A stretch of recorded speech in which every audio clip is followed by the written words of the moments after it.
So welcome everyone to our last public lecture of the year for the project Grief, a Study of Human Emotional Experience, which is an AHRC funded project here at York in the philosophy department. My name's Becky Miller. I'm a postdoctoral researcher for this project, working with Matthew Ratcliffe, Louise Richardson, Emily Hughes and Eleanor Byrne. The overarching aim of this project is to develop a detailed and wide-ranging and integrated account of what it is to experience grief. If you want to find out more details about our project, you can follow us on Twitter using the handle GriefYork, or visit our website at griefyork.com. So today we're very happy to have Dr. Tasia Scrutton here from the University of Leeds. Tasia is an associate professor in philosophy and religion, and her research focuses on philosophy of religion and mental health. Today Tasia is going to give a talk titled How C.S. Lewis's Theology Affected His Experience of Grief. The lecture will run for about 45 minutes to an hour, and then there'll be another 45 minutes or so for questions. We're recording the talk, but we're not going to record the Q&A, so you don't need to worry about that. And with that, I'll just hand over to Tasia. Thanks very much, Becky, and it's a real pleasure to be here. Someone reminded me that the last time I gave a paper in person was actually at York in March last year, shortly before, you know what happened. So we won't dwell on what happened, but it's a great pleasure to be back. I'm going to apologise for the very large number of slides. It's because this is quite a literary focused talk. We're looking quite a lot at Lewis's work in particular, and I wanted you to have access to quotations from it. I would have done a handout, but because it's being recorded, I want people watching it from afar to also have access to the quotations. So I put them in slides. Also, my printer is broken, so there are no handouts, there are slides instead. Slightly textual ones. So sorry for that, but I will also read them out, so hopefully you won't get too much PowerPoint fatigue. So this paper is called Interpretation and the Shaping of Experience, the Theology of Suffering and C.S. Lewis's A Grief Observed.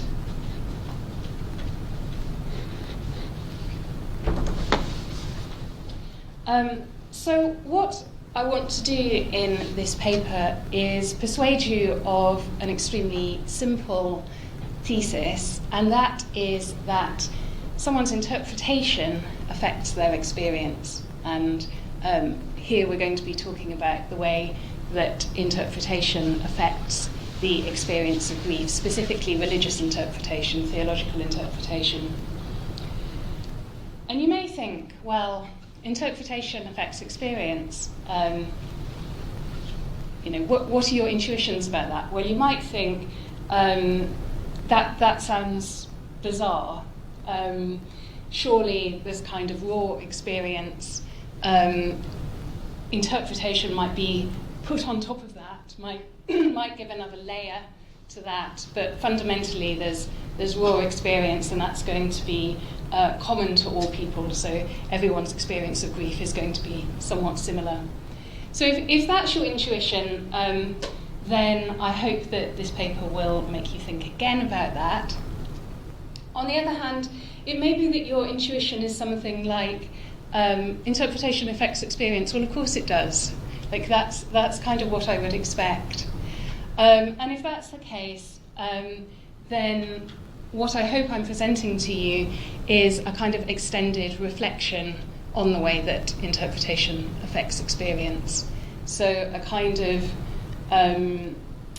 showing you the way that interpretation affects experience, rather than just telling you that it's the case, with particular reference to C.S. Lewis and his experience of grief.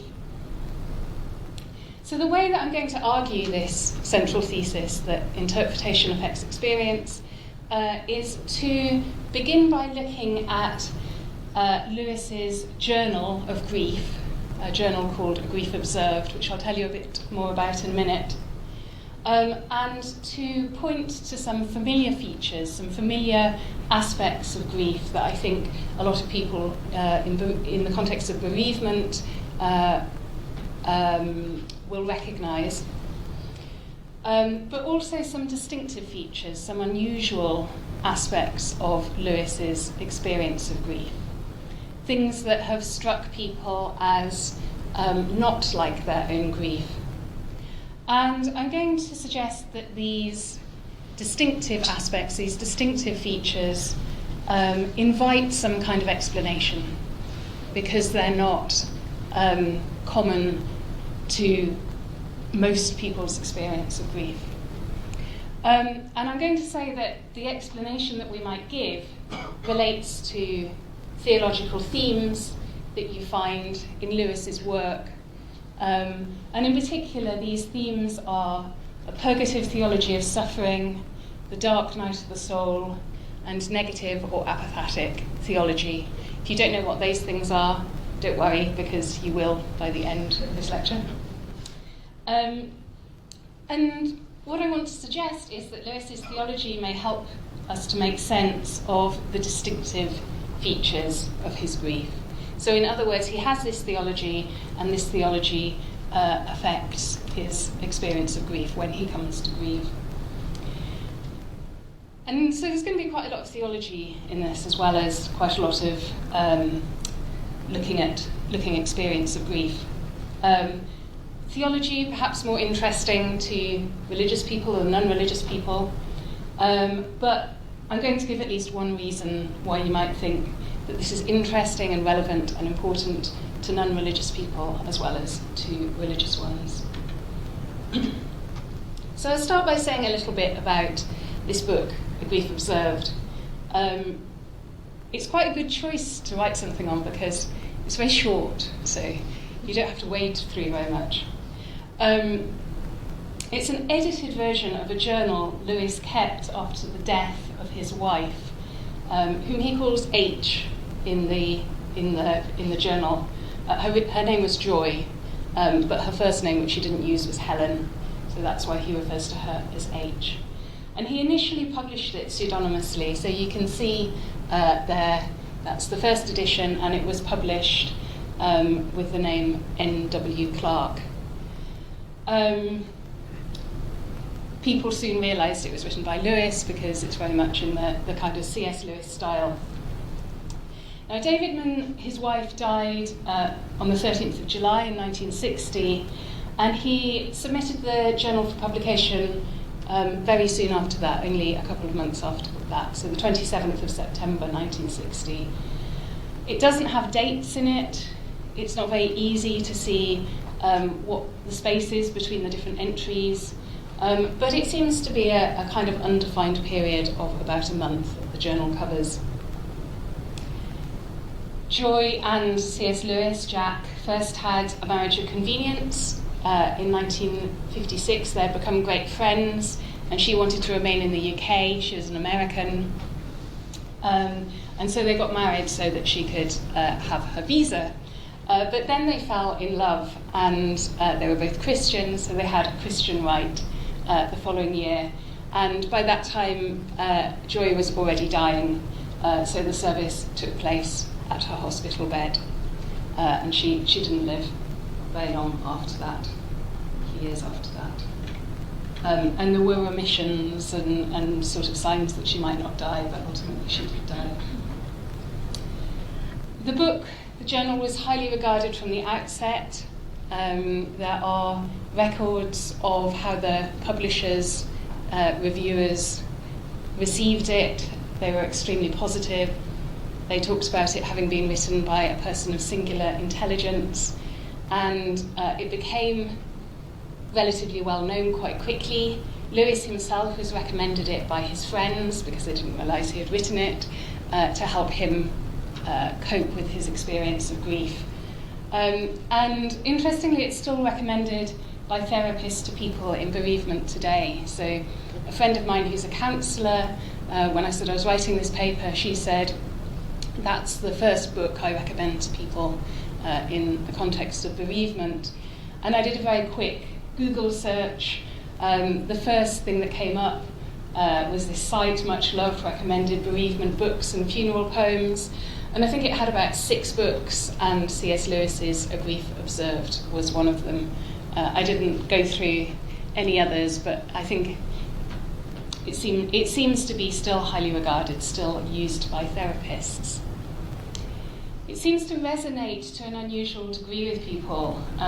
So there have been many editions of it, and the editions often have prefaces or introductions or commentaries by various writers, often people who've experienced bereavement themselves.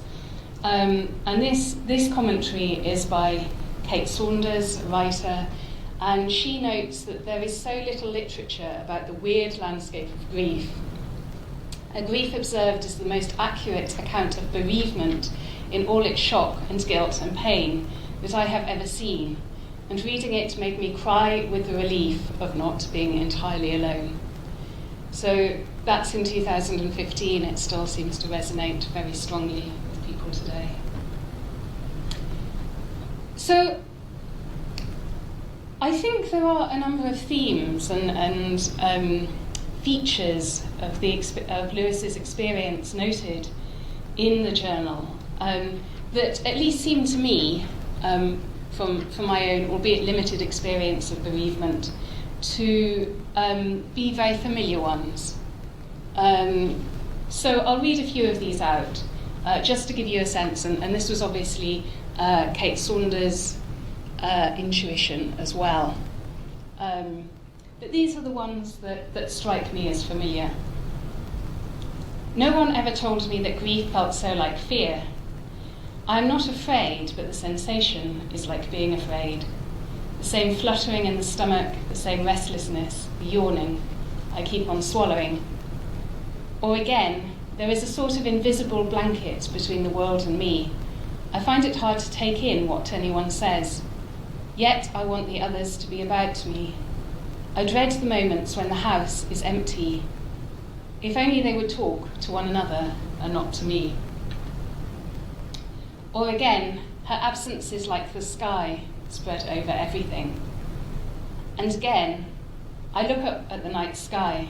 Is anything more certain than that in all those vast times and spaces, if I were allowed to search them, I should nowhere find her face, her voice, her touch?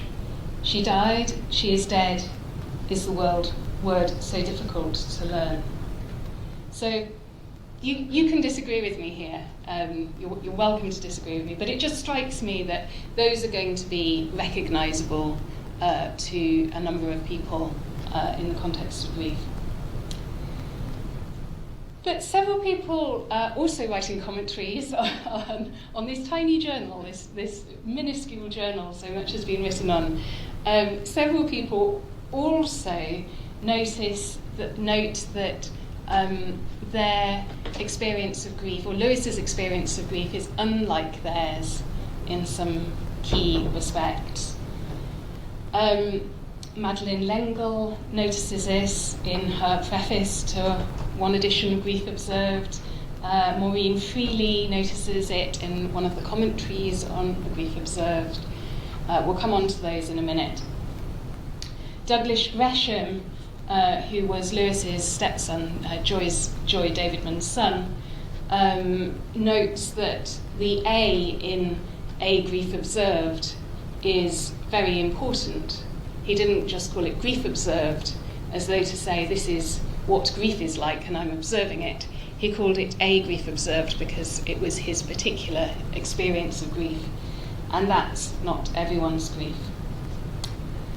So one possibly distinctive feature of Lewis's experience of grief, so it seems to me at least, and again, I may be wrong, you can correct me, is that he has a very acute fear of misremembering the deceased person.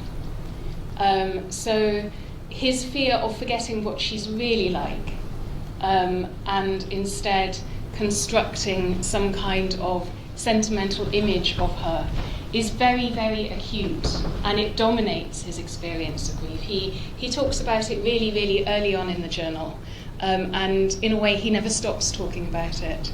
It's a very kind of central feature of the journal.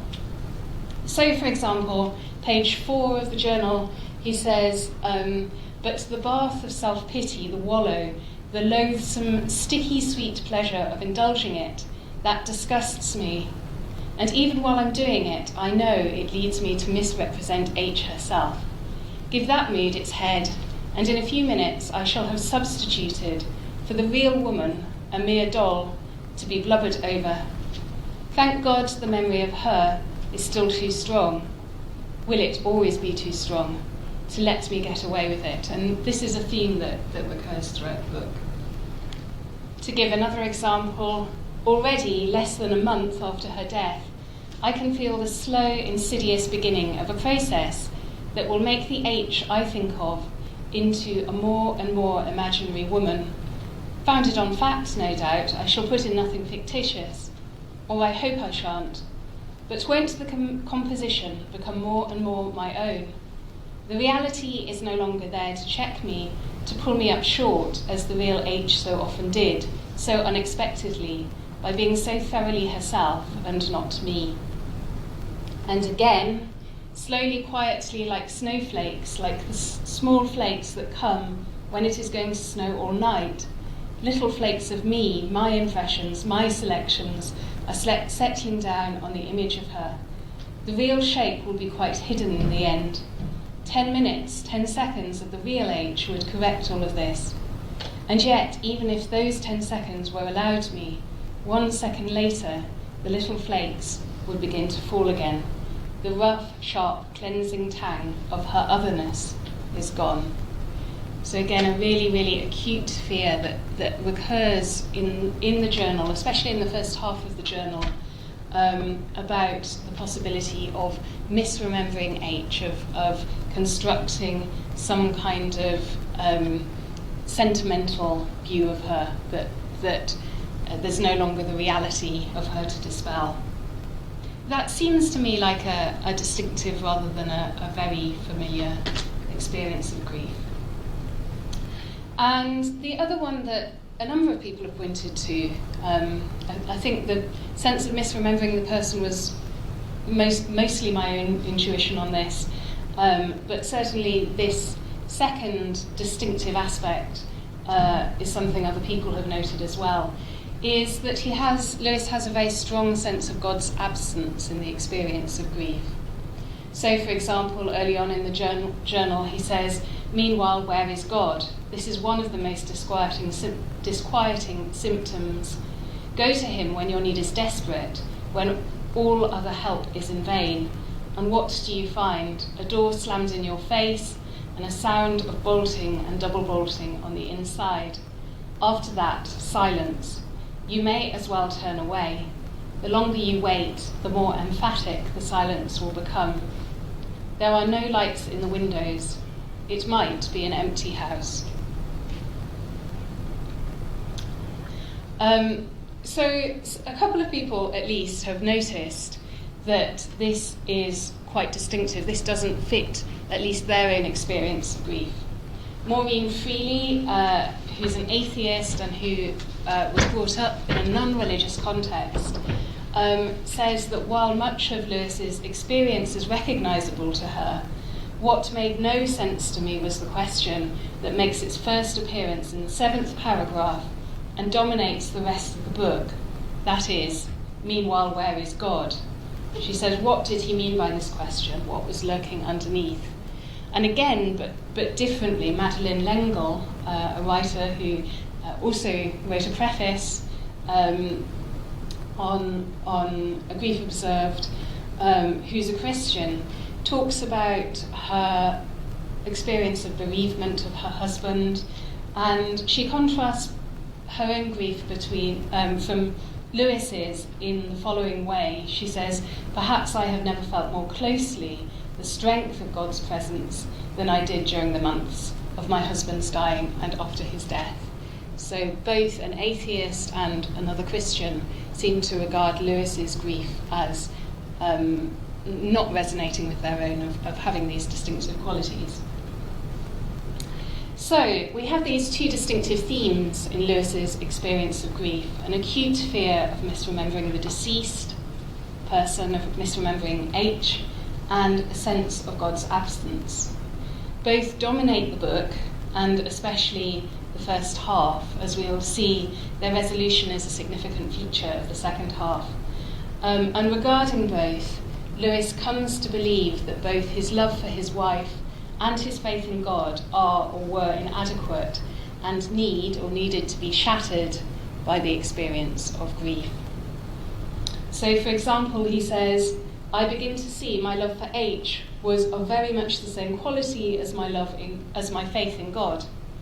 I won't exaggerate, though. Whether there was anything in imagination in the faith or anything but egoism in the love, God knows. I don't. There may have been a little more, especially in my love for H, but neither was the thing I thought it was. A good deal of the card castle about both. So he repeatedly uses this phrase, house of cards or card castle. And I think he has in mind a sort of, when people put playing cards on each other, like I've done a picture of, shown a picture of, that's flimsy, that's prone to falling down, that lacks foundation. So he repeatedly uses this phrase, and he thinks that this card castle, that's his faith and that's his love, really needs to be shattered. And he thinks that the experience of grief to do it is the thing to do it. So he says, and I must surely admit, H would have forced me to admit in a few passes, that if my house was a house of cards, the sooner it was knocked down the better, and only suffering could do it. So he's kind of narrating this change in his faith and in his love, as it having been revealed to him that it's just a card castle. It was just flimsy, it was without foundation, it wasn't as strong or as real as he had believed it to, and there had to be an acute kind of suffering that would knock that down in order for it to be rebuilt. There is a turning point in the journal. It's about halfway through, and it's not a kind of linear turning point so that everything is completely different afterwards. Lewis does talk about the way that everything repeats in the context of grief, which I think people tend to find. Nevertheless, there is this kind of turning point, and after it, the fears about constructing a false image of H and the feeling of a sense of God's absence, which seem to go hand in hand in the first half of the journal, begin to subside or are resolved in some way. And this turning point is when, as he puts it, something rather unexpected happened in the context of the weather being better, Lewis having slept well, and generally when his heart was lighter than it had been for many weeks. And at that point he recounts that suddenly, at the moment when so far I mourned H least, I remembered her best. It was something almost better than memory, an instantaneous, unanswerable impression. It was as if the lifting of the sorrow removed a barrier. So he's feeling less weighed down by grief at this particular point for various reasons. And then suddenly he seems to remember her much better in all her otherness. And he even thinks it feels like slightly more than a memory. It feels like an actual encounter with her in some sense. And after that turning point, Lewis begins to use the language of the inadequacy of images and of iconoclasm. So by iconoclasm, he means the way that mental images can be shattered, and that implicitly it's a good thing that mental images are shattered. So the thing the iconoclast wants to avoid is idolatry. Idolatry is something like having a false image, perhaps a false mental image of something, whether that be God or another human being. Lewis seems to start using this language, talking about iconoclasm and talking about the shattering of images.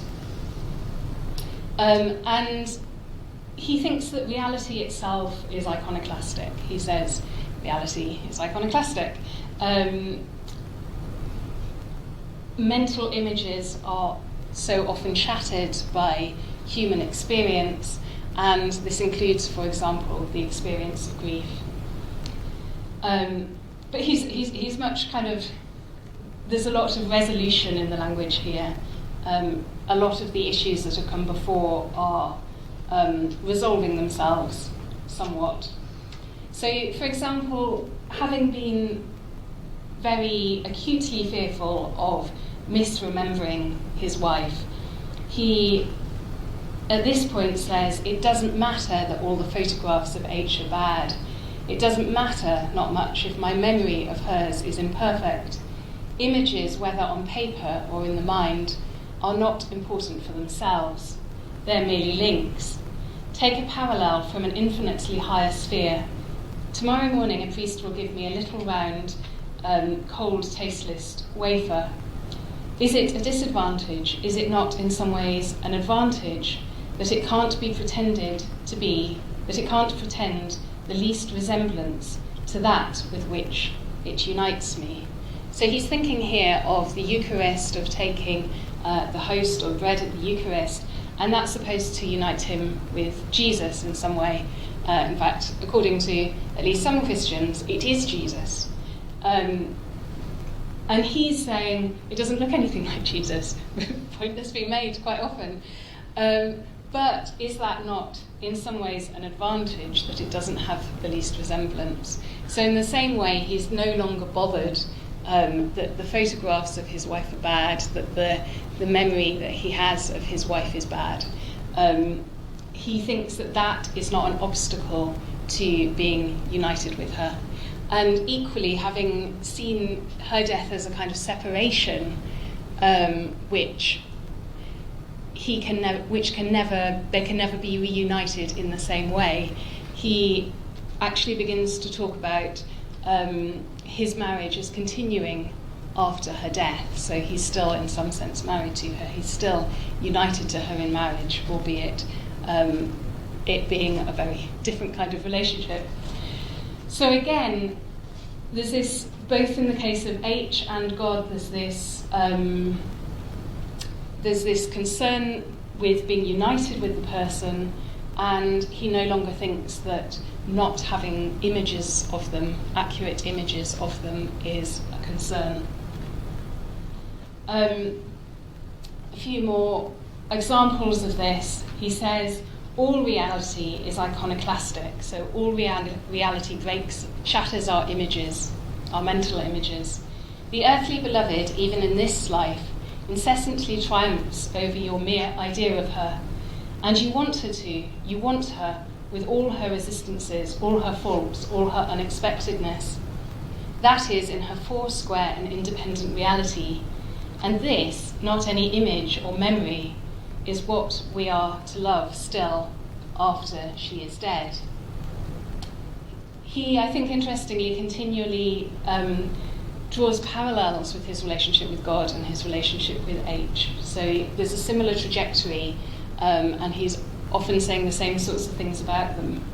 Not my idea of God, but God. Not my idea of H, but H herself. Regarding God, he says that he no longer finds the door slammed in his face. So remember, he had talked about an empty house, and he no longer finds there to be an empty house. He continues to get no answer, but says this is a rather special sort of no answer. It is not the locked door. It is more like a silent, certainly not uncompassionate gaze. So far, I've drawn attention to some themes in A Grief Observed, which appear to Lewis very fearful, very worrisome early on in the journal, but which have some kind of resolution in the latter part. These relate to constructing a false memory of his wife and a sense of God's absence in the earlier part of the journal. And in the later part of the journal, both of those are resolved. And part of their resolution involves the idea that both Lewis's faith in God and his love for H were to some extent a pack of cards that needed to be shattered in order for there to be as stronger love and stronger faith. These themes to me seem somewhat related, so they occur in proximate passages, the stuff about H and the stuff about God. They follow a very similar trajectory, and there are these points where Lewis draws explicit comparisons between them. So not an image of God, but God, not my idea of H, but H herself, for example. So they do seem linked in some way. It seems to me, and at least to some extent to some other people, that these are quite distinctive rather than very familiar experiences in grief. And therefore to invite some kind of reflection or some kind of explanation. So what I want to do next is to turn to some theological themes in Lewis's wider work, which may shed some light on these experiences.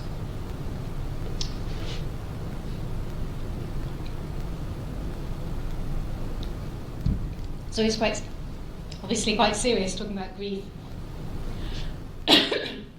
So I wanted to talk a little bit about dragons instead, just to kind of give you a bit of a break from the heaviness of it all. I could have chosen various other examples to talk about Lewis's purgative theology of suffering, but it wouldn't have involved dragons, so that's why I've chosen this example. So by a purgative theology of suffering, I just mean, purgative just means cleansing. So the idea is that suffering is to some extent cleansing of the person who suffers. And the theology bit just means that God has something to do with this, but we'll come on to that in a minute. It doesn't entail that the person believes in the idea of purgatory after death. They might not. So I'm going to look at Lewis's earlier book, The Voyage of the Dawn Treader. A Grief Observed was written in 1960, so we're talking about something that was published about 8 years earlier, probably written 9 or 10 years earlier. And I don't know how many of you have read the Narnia stories or seen the TV version, but there's one episode in The Voyage of the Dawn Treader where there's a really annoying, spoilt boy called Eustace Scrub. I can see some nods, so this is good. And at some point, he and his friends, well, they're kind of his friends. He's not very nice to them, but they keep trying to be nice to him. And he's just not getting it. He's being pretty beastly to them. There's this point at which they're kind of stranded on this island. They've got shipwrecked, and Eustace goes off on his own, and he discovers this cave, and it's full of wonderful jewels and gems and so on. And he's quite greedy, so he finds this kind of golden bracelet, and he puts it on his arm. And then he feels very, very tired, and he goes to sleep. And when he wakes up, his arm hurts. And then he realises that there's a dragon in the cave with him, and he's sort of terrified, and that it's kind of mirroring his every move. So he tries to get away from it. And then he realises that he is the dragon. He's been turned into the dragon. And why is he being turned into the dragon? Well, we never really find out, but part of it is that he has shown this kind of dragonish, avaricious behaviour, that he's kind of wanted these jewels and gems for himself. And initially his response here is to feel relief that at last he has the power to get his own back on the friends he's travelling with, because he's got all these dragon powers. But then Lewis goes on to say, but the moment he thought this, he realised that he didn't want to get even after all. He wanted to be friends. He wanted to get back among humans and talk and laugh and share things. I'm sure we can all resonate with that after COVID. He realised that he was a monster cut off from the whole human race. An appalling loneliness came over him. He began to see that the others had not really been such fiends after all. He began to wonder if he himself had been such a nice person as he had always supposed. He longed for their voices. He would have been grateful for a kind word even from Reepicheep. When he thought of this, the poor dragon that had been Eustace lifted up its voice and wept. It's clear to everyone that Eustace's case, so he then goes back to his friends and they try to find a cure for him. And Lewis notes that it was clear to everyone that Eustace's character had been rather improved by becoming a dragon. He was very anxious to help. But when he is cured, eventually, his friends can't help him be not a dragon anymore. When he is cured, his cure eventually comes through Aslan. So Aslan is a kind of Christ-like figure in the Narnia Chronicles. And the story is a slightly odd one, really, for a children's story. But the story is that he has this encounter with Aslan, where Aslan tells him to peel off his dragon scales. And he peels off these scales 3 times, but he's still a dragon at the end of it. And then Aslan says, well, I've got to do this for you. And Aslan peels off the scales instead. And at that point, it's effective, but it's also a lot more painful. So Lewis is at pains to emphasise both of those things to us, that it's got to be Aslan, but when Aslan does it, it's a lot more painful. After Aslan has done that, Lewis says it would be nice and fairly true to say that from that time forth, Eustace was a different boy. To be strictly accurate, he began to be a different boy, yet the cure had begun.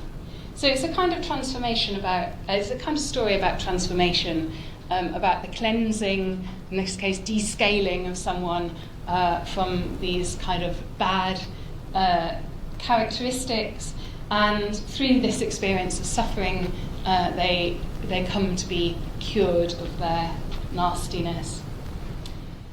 And we get this elsewhere in Lewis's thought. So in the much earlier book, A Problem of Pain, 1940, so 10 years away again, 10 years before the Voyage of the Dawn Treader, Lewis says, everyone has noticed how hard it is to turn our thoughts to God when everything is going well for us.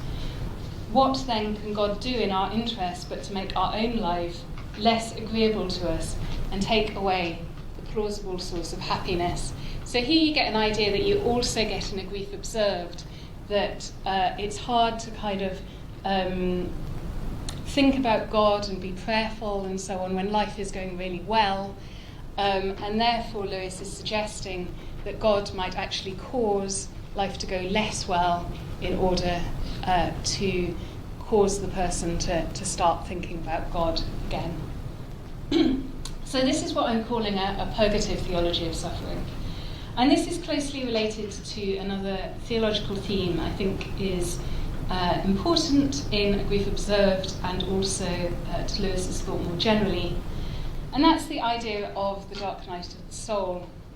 Now, the dark night of the soul is an idea closely associated with the 16th century Spanish mystic St. John of the Cross, Carmelite mystic. He wrote a poem, possibly when he was being imprisoned by some fellow monks, but he managed to escape. And so he wrote this poem anyway. And then he wrote this very long commentary on the poem. And in the commentary, he talks about an experience that a lot of contemplatives, a lot of monks and so on, seem to go through, which has since been called the dark night of the soul. He actually talks about 2 experiences, the dark night of the senses and the dark night of the spirit. But the main point of the dark night of the soul is that it seems to be a purgative theology of suffering applied to a very distinctive kind of suffering. And the very distinctive kind of suffering is this, that apparently it's quite a common feature of a contemplative life to have an acute sense of God's absence and have acute difficulties with prayer. And this will often come after a kind of honeymoon period where it seems very easy to pray, where the person seems to feel a strong sense of God's presence. And then suddenly this goes, and this, of course, causes a lot of distress. So St. John is writing this as a kind of pastoral guide for spiritual directors who talk to monks and other contemplatives about these experiences, which seem to be quite common for the contemplative life. So it seems like a dark night is a purgative theology of suffering applied to one distinctive kind of suffering, namely the suffering of contemplatives who feel difficulty in prayer and an acute sense of God's absence, an acute and often sudden sense of God's absence. So I want to introduce you to a third theological idea, which is closely related to the dark night of the soul, and out of which the idea of the dark night of the soul comes. So John of the Cross was very rooted in what gets called negative theology or apophatic theology. That just means the kind of theology that thinks it's better to say what God is not than to say what God is. Okay, so rather than say God is... I won't give an example because it will take too much time. But there is this tradition called the apophatic tradition that holds that you should only say what God is not. You get closer to the reality of God by talking about what God is not than what God is because of God's radical otherness. And this is closely associated with the 6th century writer who has the great name Pseudo-Dionysius the Areopagite. No, we don't know their real name, but they call themselves Dionysius the Areopagite, and they weren't Dionysius the Areopagite, so now they're called Pseudo-Dionysius the Areopagite. According to Pseudo-Dionysius, true union with God involves breaking down images and conceptions of God.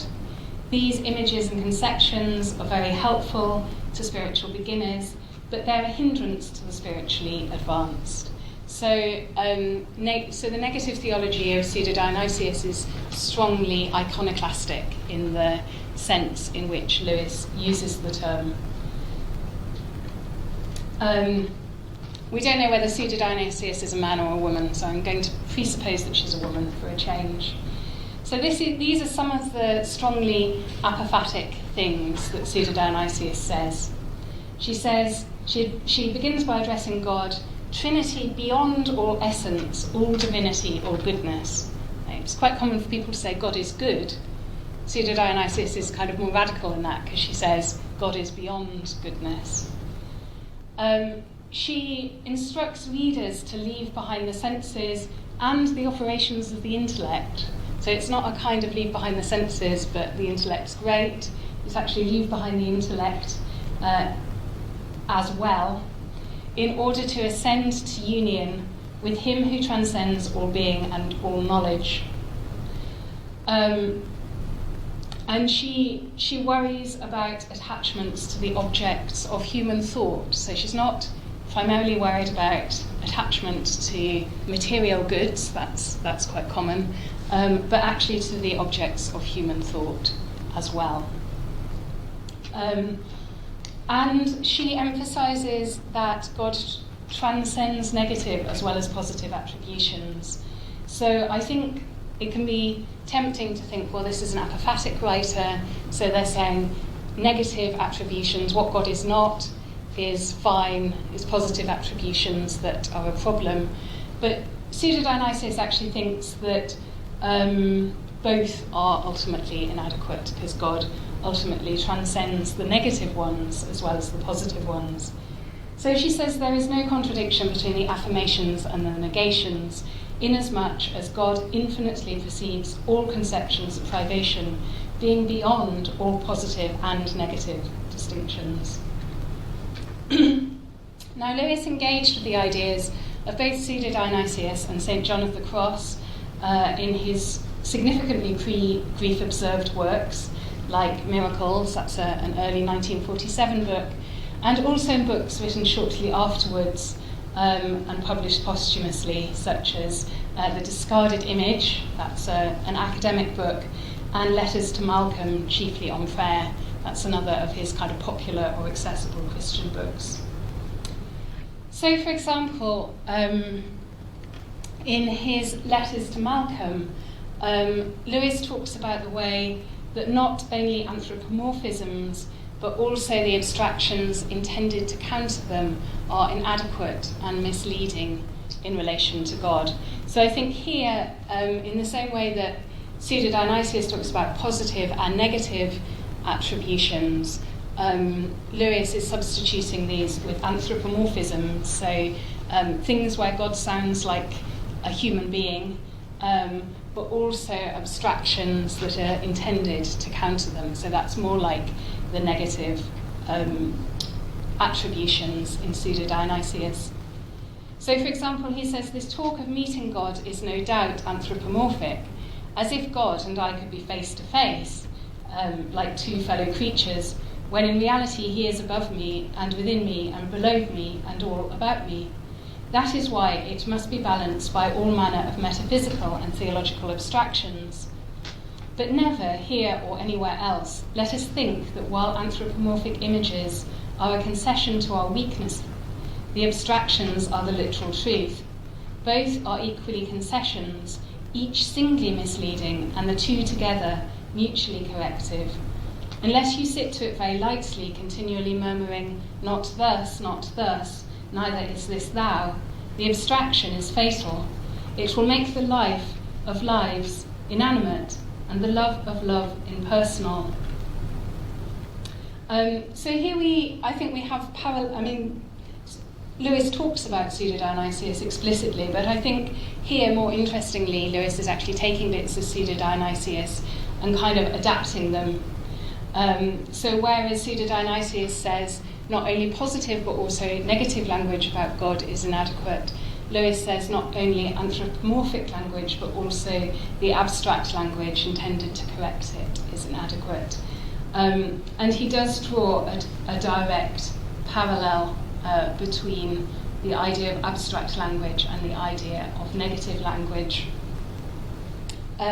So he does this in the context of discussing divine impassibility, the idea that God cannot have emotions.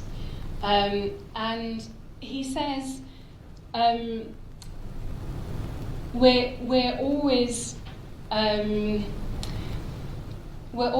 tempted to say there's an abstraction that goes with the anthropomorphism. So if the anthropomorphism is the Bible saying that God is wrathful, that God has pity, or whatever, then the abstraction is the bit that says, but actually God is impassible, God does not have emotions. But he says actually in a way that's more dangerous because it makes it sound like God is like a human but emotionless, kind of cold, abstract. And so the abstraction's value is almost entirely negative because it warns us against drawing absurd consequences from the language of divine wrath, divine pity, but in a way it's more dangerous. So ultimately the abstract language is more dangerous than the anthropomorphic language. So this, it seems to me, is a kind of application and adaptation of Pseudo-Dionysius' thought. I'm going to skip this bit just because of time, but I will say that Lewis, again in Letters to Malcolm, draws quite explicitly on the idea of the dark night of the soul.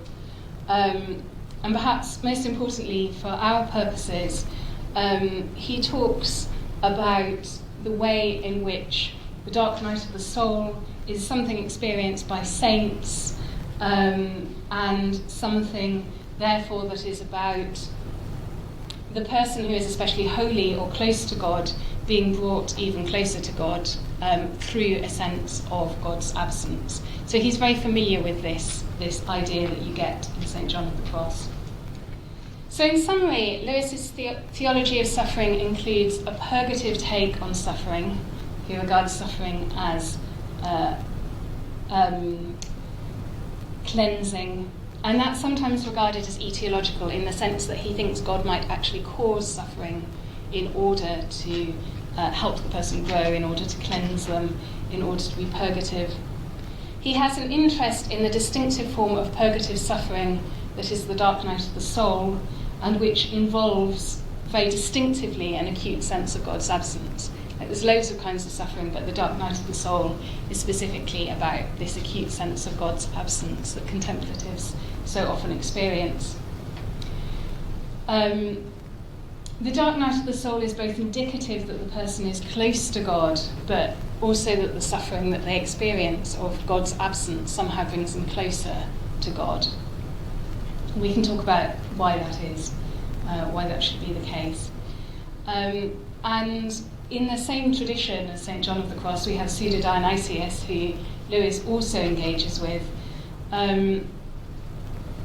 Through the dark night of the soul, according to this thought, the person's mental images and conceptions of God are shattered, and that paves the way for genuine union with God. And I think this is strongly reflected in the distinctive aspects of Lewis's grief that we already outlined, relating to a sense of God's absence and his faith being revealed to be a pack of cards, but that actually paving the way for genuine union with God. And then this sort of parallel sense of fear of misremembering his wife, it being revealed that his love for her was also a pack of cards, and that paving the way for ongoing marriage with her even after her death. I give a further example there, but I won't read it out here. So, a grief observed is strongly iconoclastic, and it's strongly rooted in this tradition of Pseudo-Dionysius and the dark night of the soul, St. John of the Cross. And I think this explains quite a lot of the distinctiveness of Lewis's experience of grief. I think Lewis is kind of unusual in a way, because a lot of Christians might say that about, or a lot of Christians in a certain tradition might say that about God. To then apply it to his wife as well is really quite an unusual idea. So the thought that his marriage with her continues after death is a fairly unusual idea, but it's one that he relates quite closely to his faith in God. I'm also going to skip some quotations by Rowan Williams and Mark Wynne, but they're really emphasising the iconoclasm theme in Lewis, both in relation to God in the case of Williams, and also in relation to H in the case of Mark Wynne. So they're discussing those two separately, but they're almost saying exactly the same thing about each. So in conclusion, Lewis presents his grief as a journey from imagistic attachments to being united with the beloved, where the beloved is both God and his H, precisely because of the relative absence of these imagistic attachments. So precisely because these mental images have been shattered through the experience of grief, he can be genuinely united with the beloved. And this is a strongly kind of John of the Cross type theme, the journey from attachment to images on the one hand, to genuine union on the other hand, involves suffering, almost like entails suffering. So Lewis says, if my house was a house of cards, the sooner it was knocked down the better, and only suffering could do it. And these themes are familiar in at least some of the Christian tradition, in the bit of the Christian tradition I've been talking about in relation to John of the Cross and Pseudo-Dionysius. So what, you might say, so my main point really has been interpretation affects experience. Possibly you knew that already, but maybe I've shown you one example of the way that that's the case. And I think it's important that it's not just that there is experience and then interpretation is sort of added on top. I think it's going to be the case whether the person is religious or non-religious or whatever their worldview, that a person's worldview is going to affect their experience. I promised that I'd show some implications or relevance of this view outside of theology and outside of Lewis scholarship. And here is just one. So there have been various studies that show that a lot of religious people often don't seek therapy, psychological interventions like counselling and so on, from secular therapists because they think that those therapists won't understand the religious aspects of their experience. So here is one example of a religious person saying something like this. When I was ill, I certainly learned very quickly to keep the spiritual side of myself separate from the rest of myself whenever I met with any of the professionals. So here we have someone still seeking counselling, but they're not kind of discussing some key important aspects of their depression or whatever it is that they're going through, the religious aspects with their counsellor because they think their counsellor won't understand them. So it seems that if therapists are going to help religious people as well as non-religious people, then some religious literacy, including sympathetic engagement with religious concerns, with religious experience, is important if therapists are going to help the whole person and are going to help religious people as well as non-religious people. Thank you very much.